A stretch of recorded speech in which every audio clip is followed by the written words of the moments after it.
आज मैं आपके लिए लाई हूँ रेस्टोरेंट स्टाइल में मज़ेदार से चाउमीन बनाने की रेसिपी। सिंपल सी रेसिपी है और इंतहाई मज़ेदार बनती है। आप खुद देखेंगे, आप इसको लंच बॉक्स में भी बना के दे सकते हैं बच्चों को। इसके लिए आपको वीडियो को एंड तक देखना पड़ेगा, स्किप नहीं करना है। वीडियो पसंद आए तो लाइक और शेयर ज़रूर कीजिएगा। चलिए हम रेसिपी को स्टार्ट करते हैं। बिस्मिल्लाहिर्रहमानिर्रहीम। अस्सलाम वालेकुम। चाउमीन बनाने के लिए सबसे पहले हमने एक पैकेट स्पैगेटी ले लिया है और इसको हम उबलने रख रहे हैं।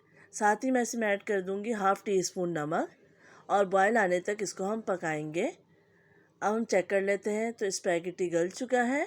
अब हम इसको छान लेंगे और एक साइड पर रख देंगे। दूसरी तरफ हमने एक पैन ले लिया है और 1 टेबल स्पून तेल डाल दिया है। साथ ही मैं इसमें डाल रही हूँ स्लाइस की हुई एक अदद प्याज और हाफ़ टी स्पून अदरक लहसुन का पेस्ट। हल्का सा इसको हम फ्राई कर लेंगे।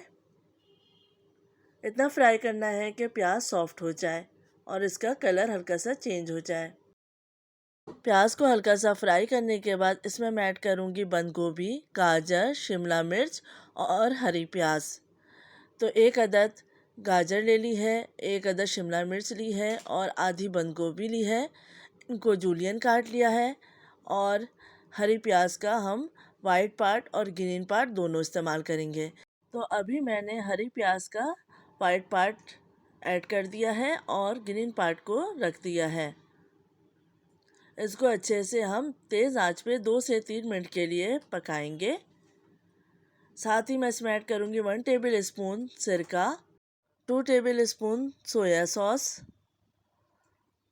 1 tablespoon chilli sauce, 2 tablespoon ketchup add करेंगे और इसको अच्छे से मिक्स करने के बाद हम तेज़ आंच पे थोड़ी देर के लिए पकाएंगे। सब्जियों को सिर्फ इतनी देर पकाना है कि सब्जियां क्रिस्पी रहें, सब्जियों को सॉफ्ट नहीं करना है।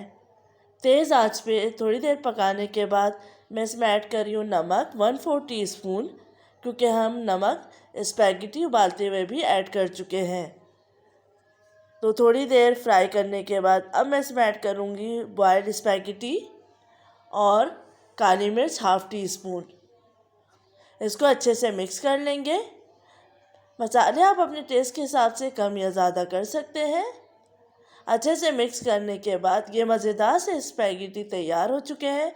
आखिर में हम डालेंगे हरी प्याज का ग्रीन वाला पार्ट जो कि हमने बचा के रखा था और इसको अच्छे से मिक्स कर लेंगे। तो आप देख सकते हैं कि मज़ेदार से वेजिटेबल चाउमीन तैयार हो चुके हैं। बच्चे और बड़े सभी बेहद शौक से खाएंगे। उम्मीद है आपको ये रेसिपी पसंद आएगी। अपना ख्याल रखिएगा, फीडबैक देना मत भूलिएगा। अल्लाह हाफिज़।